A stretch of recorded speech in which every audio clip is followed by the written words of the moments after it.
Hello बच्चों, welcome to social science with Rinki. कैसे हैं आप? उम्मीद करती हूँ आप सभी अच्छे होंगे। आज जो हम इस वीडियो में देखने जा रहे हैं वो है हमारी 8th क्लास की हिस्ट्री और सेकंड चैप्टर है। चैप्टर का नाम है व्यापार से साम्राज्य तक कंपनी की सत्ता स्थापित होती है। इसके कई सारे जो टॉपिक हम ऑलरेडी कवर कर चुके हैं। जो कोई भी ये मेरा वीडियो पहली बार देख रहा है वो पहले वाले वीडियो देखें, उसके बाद ये वाले वीडियो देखें, जिससे कि आपको चैप्टर अच्छे से समझ में आ जाए। लास्ट टाइम जो हमने टॉपिक डिस्कस किया था वो हमने देखा था कि जो कंपनी के जो ऑफिसर्स हैं वो क्या है, अब खुद नवाब बन बैठे थे। अब उन्हें किसी पे भरोसा नहीं था कि भाई अब हम किसी कठपुतली नवाब नहीं बनाएंगे, अब हम खुद बनेंगे। उन्होंने किस तरह से नवाब बनने के लिए किस तरह से पावर इकट्ठा करी, या पैसे या धन दौलत इकट्ठा करी, किस तरह से उनका रहन सहन हो गया था, वो नवाबों की नकल करने लगे थे, या ये सारी चीजें हम लास्ट टॉपिक में कवर कर चुके। इसी के कनेक्टेड होते हुए नेक्स्ट जो हमारा टॉपिक है वो क्या है, कंपनी का फैलता शासन। कि जब अब ये नवाब बन चुके हैं, पावर इनके हाथ में है, पॉलिटिकली इकोनॉमिकली जब पावर इनके हाथ में, तो अब क्या करेंगे, ये अपने शासन को फैलाएंगे। देखो, कोई भी राजा हो, जब उसके पास में पावर आ जाती है, पैसा आ जाता है, पॉलिटिकली इकोनॉमिकली जब वो स्ट्रांग हो जाता है, तो वो सोचता है ना कि और आसपास के एरिया को अपने उसमें कब्जे में कर लूँ, और मतलब और अपना साम्राज्य बढ़ा लूँ। और फिर दिन ब दिन वो लालच बढ़ता चला जाता है। लालच कभी खत्म होता है नहीं। वो सोचेगा ये भी मेरे हिस्से में आ जाए, ये भी हिस्से में हो जाए, मैं इतने सारी जगह का राजा बन जाऊँ और भी बन जाऊँ। तो ऑब्वियस सी बात है, जब कंपनी ने देखा कि भाई अब हम पावर आ चुके, तो अब उन्होंने शासन फैलाना शुरू किया। ये किस तरह से फैला, क्या क्या चीजें हुई, क्या क्या घटनाएं हुई, वो सारा कुछ हम इस टॉपिक में कवर करने जा रहे हैं। यदि हम 1757 से 1857 के बीच ईस्ट इंडिया कंपनी के द्वारा भारतीय राज्यों के कब्जे की प्रक्रिया को देखें तो कुछ महत्वपूर्ण बातें सामने आती हैं। देखो, जो ये हमारा टाइम पीरियड है 1757 से लेकर 1857, ये हमारा 100 साल का एज है। इसमें जो कंपनी थी उसने बहुत सारे चेंजेस कब्जे किए, एक तरह से बहुत सारे बदलाव किए, बहुत सारी अपनी पॉलिटिकल और इकोनॉमिकली पावर उसने बढ़ाना शुरू कर दी थी। अब क्या क्या चीजें हुई देख, सबसे मेन बात तो ये है कि ये दोनों ही जो आपके हैं 1757 और 1857, इनमें दो चीजें बहुत इंपॉर्टेंट घटनाएं घटी। एक से तो क्या हुआ, पूरी हिस्ट्री आपकी डायरेक्शन चेंज ले लेती है, और दूसरे से भी ऐसा ही होता है। पहली से जो हम 1757 की बात करते हैं, प्लासी की युद्ध, और उसके बाद ही जो आपका ब्रिटिशर्स हैं वो पॉलिटिकल हमारी जो चीजें हैं, पावर है, उसमें इंटरफेयर करना शुरू कर देते हैं। वहीं से उनके हाथ में पावर आना शुरू हो जाती है। फिर 1857 में हम देखते हैं क्या है, यहाँ पर क्रांति शुरू हो गई। लोग जो चीजें अब बर्दाश्त नहीं कर पाए तो भड़कने लगे, क्रांति करने लगे। तो दोनों ही जो आपके सन हैं ये बहुत इंपॉर्टेंट है, दोनों ही। और इस 100 साल के टाइम पीरियड में बहुत सारी ऐसी घटनाएं घटी। ब्रिटिशर्स ने अपने जो साम्राज्य को काफी बहुत सारी चीजें कब्जे में कर ली, और बहुत सारा काफी बढ़ा लिया था या स्प्रेड कर लिया था। तो इनके साथ जो ईस्ट इंडिया कंपनी के द्वारा भारतीय राज्यों पर कब्जे की प्रक्रिया को देखें तो कुछ महत्वपूर्ण बातें सामने आती है। अब वो बातें क्या हैं, किसी अनजान इलाके में कंपनी ने सीधा सैनिक हमला प्रयास नहीं किया। देखो, इन्होंने अपना शासन तो फैलाया, लेकिन किसी भी जो इलाका है जो उसमें डायरेक्ट इन्होंने हमला नहीं किया। कई सारी जो इन्होंने नीतियां अपनाई, उन्होंने जो पॉलिसीज अपनाई, जिससे क्या हुआ, वो ऑटो जो दिखा के कि ये इस तरह से, कहीं पर इसने दिखाया कि ये राजा अच्छे से नहीं रहता, एक को शासन करता है, प्रजा को परेशान करता है, तंग करता है, और इस तरह से तो उसको अपने साम्राज्य में विस्तार कंपनी में मिला लिया। कहीं पर गोद निषेध प्रथा, उसको खत्म कर दिया कि भाई इसके अब कोई वारिस बचा नहीं है, तो अब ये क्या है, ईस्ट इंडिया कंपनी का ही हिस्सा हो गई। कहीं पर कुछ और एक्सक्यूज देके, इस तरह से कई सारी चीजें करके इन्होंने अपने में क्या है, साम्राज्य विस्तार करना शुरू कर दिया था कंपनी का। देखो, अब ये कर कैसे पाए, इनको कैसे पता ये सारी चीजें क्या हैं, तो ये अपना एक रेजिडेंट तैनात करते थे। ये रेजिडेंट क्या होता था, एक जैसे एक कोई रियासत है, वहां का राजा है, तो कंपनी ने कहा कि ये हमारा रेजिडेंट है, ये आपके यहाँ रहेगा, और आप जब भी इसकी हेल्प की जरूरत होगी आपको, तो ये आपकी हेल्प करेगा। कोई दूसरे राजा से आपको बचाने की हेल्प करेगा, या और भी बहुत सारी चीजें, ये आपके यहीं रहेगा। ठीक है। अब क्या है, और उसी से राजा से ही उसको क्या सैलरी दिलवा रहे हो, जबकि वो काम क्या कर रहा है, मतलब जो बात किसकी मान रहा है, कंपनी की मान रहा है। राजा से तो उसे कोई फायदा ही नहीं हो रहा, लेकिन क्या है, मजबूरी थी कुछ, मतलब जो संधियां हो रखी थी राजाओं के साथ, तो मजबूरी में राजाओं को भी रखना पड़ता था।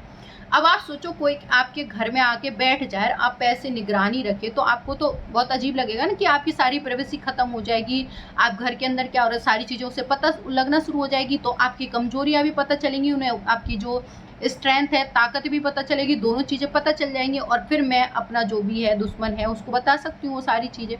तो सेम वही था, ये जो रेजिडेंट होता था ये ब्रिटिशर्स ने अपने बेनिफिट के लिए वहां पर किया था तैनात, तो वो सारी चीजें ऑब्जर्व करता था, किस राजा की क्या वीकनेस है, क्या कमजोरी है, क्या दिक्कत है, किस तरह से इस राज्य को, स्टेट को हम अपनी जो कंपनी के उसमें कैसे मिला सकते हैं, साम्राज्य में विस्तार कर सकते हैं, किस तरह से मिलाएंगे, यहाँ पर किस बात पे इसको पकड़ा जाएगा, तो ये सारी चीजें वो देखता था, और फिर अपने जो गवर्नर वगैरह होते थे उनको बताता था, और उसके बाद कुछ टाइम बाद वो राज्य उनमें मिल जाता था। अब आप सोचो कि तनख्वाह भी राजा ही दे रहा है, राजा पे ही नजर रखी जा रही है, तो इतनी सारी चीजें जब होंगी तो बाद में जाके तो लोग भड़केंगे ही, तो बाद में आपके 1857 की क्रांति भी हो जाएगी।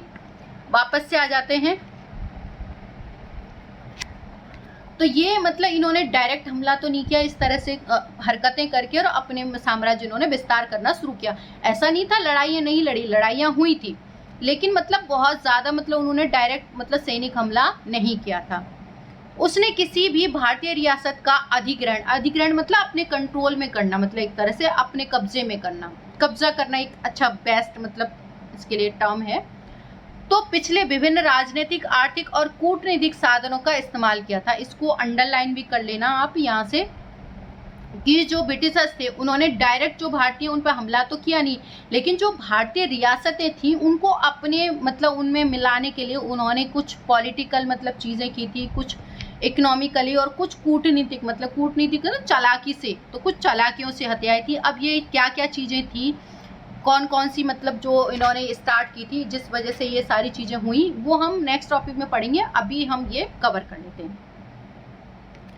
बक्सर की लड़ाई 1764 के बाद कंपनी ने भारतीय रियासतों में रेजिडेंट तैनात कर दिए, कि मतलब जैसे ही बक्सर की लड़ाई खत्म हुई उसके बाद रेजिडेंट तैनात कर दिए। अब राजा तो मना कर ही नहीं सकता, क्यों रियासतों में, क्यों भाई, वो पावरफुल हो गए, युद्ध जीत गए, बक्सर प्लासी का युद्ध जीत गए, बक्सर का युद्ध जीत गए। अब भाई उन्हें तो डर लग रहा था कि कहीं यहाँ जीत के किसी और को नवाब ना बना दे या किसी और को राजा ना बना दे, तो इसलिए उनको डर लग रहा। अब उन्होंने कहा कि भाई हम अपना रेजिडेंट रखेंगे, भाई रख ले, जो करना है कर ले, कम से कम मेरी रियासत मेरी तो है, ये सोच के लोगों ने बस तैनात कर दिया तो रहने लग गया।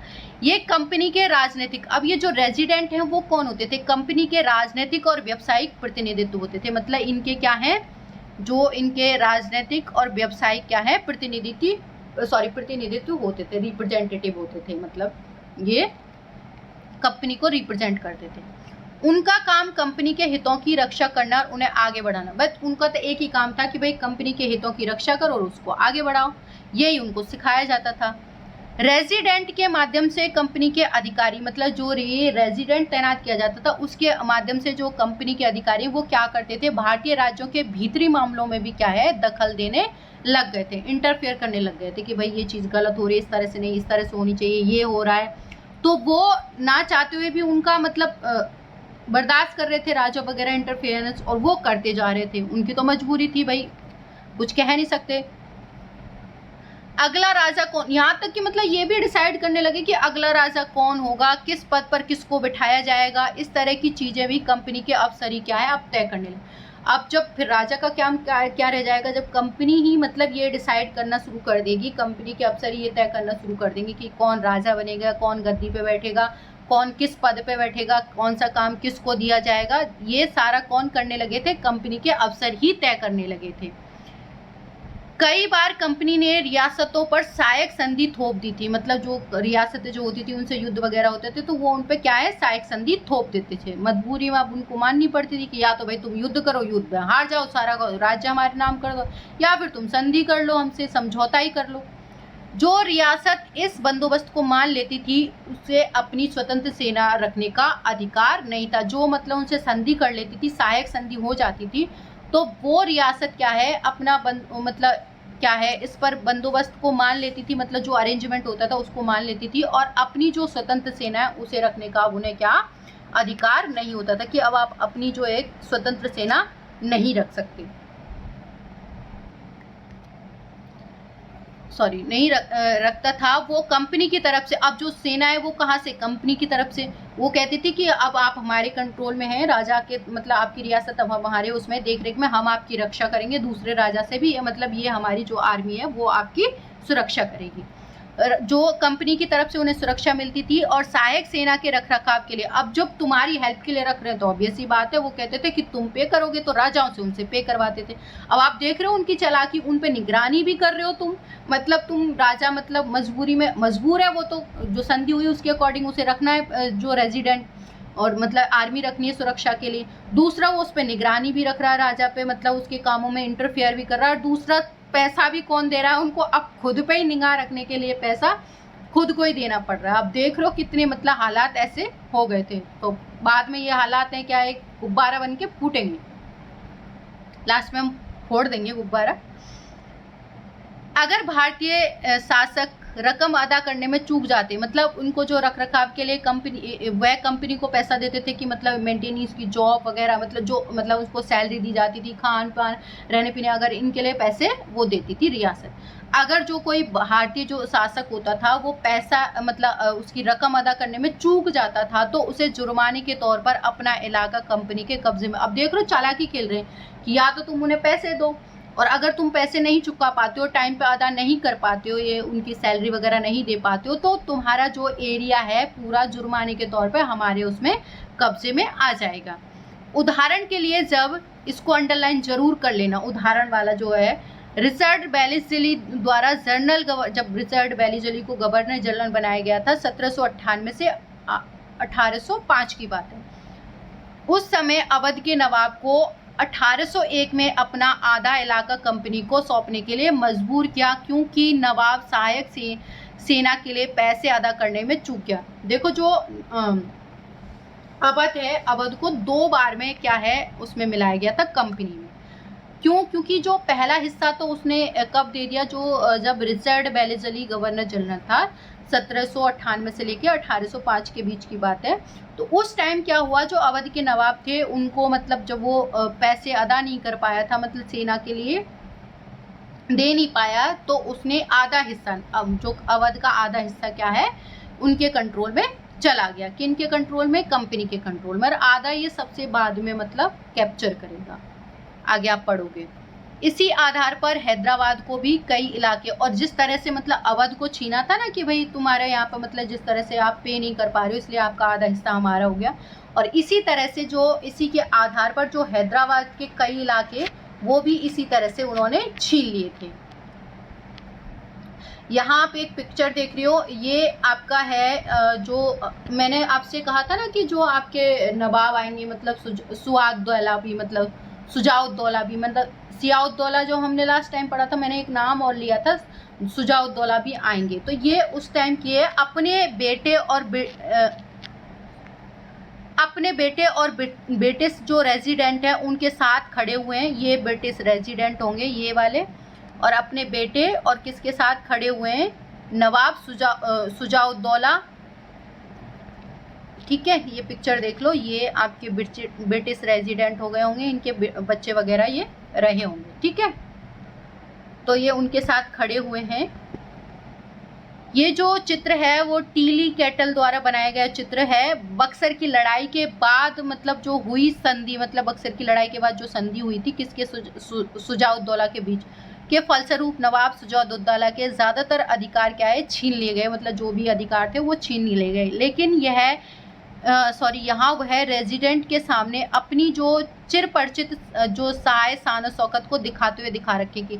हालांकि इसकी कई सारी पावर छीन ली गई थी नवाब की, लेकिन फिर भी ये यहाँ पर अपनी क्या है, शान शौकत दिखा रहे। देखो, चाहे नवाबों के साथ प्रॉब्लम ये थी कि वो चाहे कैसी भी मतलब रह रहे हो, उनके अंदर चाहे कैसी भी सिचुएशन हो, लेकिन बाहर उनको दिखाना है कि हाँ हम ऐसी शान और शौकत वाली लाइफ जी रहे हैं, मतलब इतनी लग्जरी लाइफ जी रहे हैं, ये उनको मतलब एक तरह से उनको दिखाना ज़रूरी था। अब ये रेजिडेंट की ताकत क्या थी, इसके बारे में काफ़ी इंफॉर्मेशन है, तो हम इसे पढ़ेंगे कि क्या दे रखा है। तो रेजिडेंट की ताकत क्या होती थी, तो हम ये देखते हैं। वैसे मैंने काफ़ी सारा कुछ आपको एक्सप्लेन कर दिया है, उसी के रिगार्डिंग है।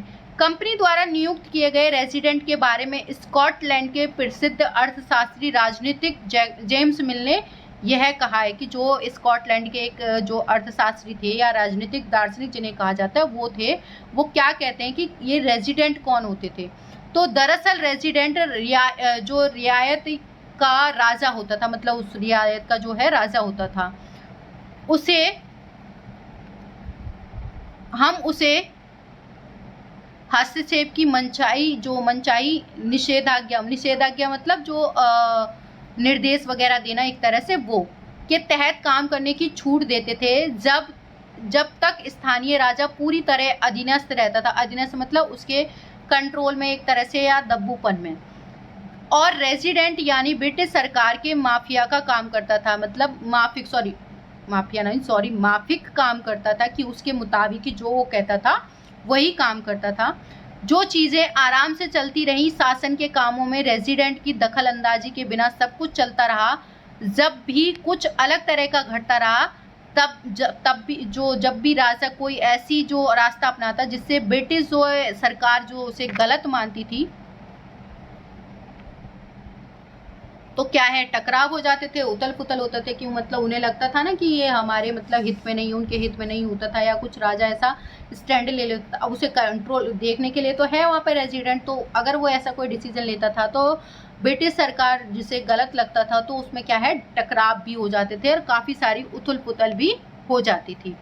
तो ये हमारा टॉपिक कवर हो चुका है आपका कि कंपनी किस तरह से अपना अब शासन फैलाने शुरू कर दिया, कैसे कैसे हथकंडे अपनाना शुरू कर दिए थे अपना जो साम्राज्य विस्तार करने का। अगला जो हमारा टॉपिक आएगा वो आएगा, हमारा टॉपिक होगा टीपू सुल्तान, जिसके बारे में हम पढ़ेंगे कि टीपू सुल्तान से जो ब्रिटिशर्स हैं या जो कंपनी थे उसके कौन कौन से युद्ध हुए, कितने युद्ध हुए, ये टीपू सुल्तान कौन था, इसे शेरे मैसूर क्यों कहा जाता है, ये ऐसा क्या था, मतलब इसको एक तरह से शेरे मैसूर मतलब उस टाइम के मैसूर की बात हो रही है, तो ये सारी चीज़ें क्यों थी, ये सारा कुछ हम नेक्स्ट वीडियो में कवर करेंगे। अभी तक के लिए thank you so much, video देखते रहिएगा।